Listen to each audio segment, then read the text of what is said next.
a high water mark on the deep blue sea.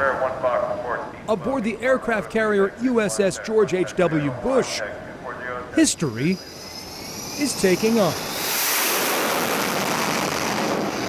Not in the number of flights or days on deployment, but in the makeup of her crew.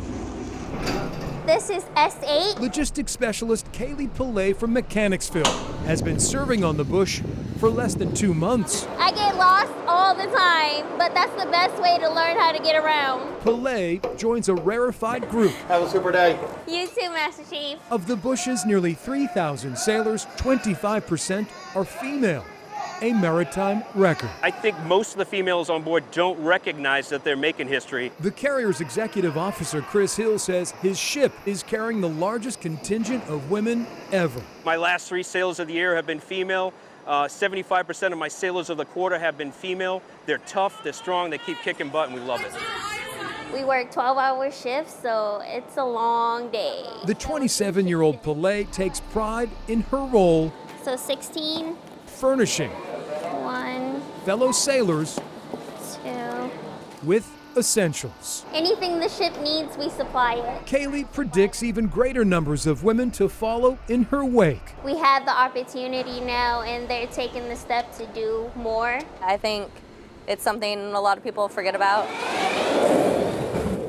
Is that women have been serving in aviation since like the 70s. Seahawk Hilo pilot Lieutenant Carissa Matimo scoffs at skeptics of a co-ed Navy. I'd like to say that they should, try and get back on board and see what our military is capable of nowadays.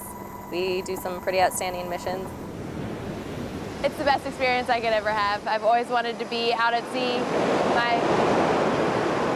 Deputy Public Affairs Officer Lieutenant Junior Grade Caroline Reddy finds joy in the air. Definitely part of the job, but I mean, that's the sound of freedom, so you can't complain. Reddy embraces young girls who look up to her. There's so many jobs, there's so many different specialties for anybody, depending on what you like. Anybody can serve in the military, and it's exciting to be able to be that role model for them.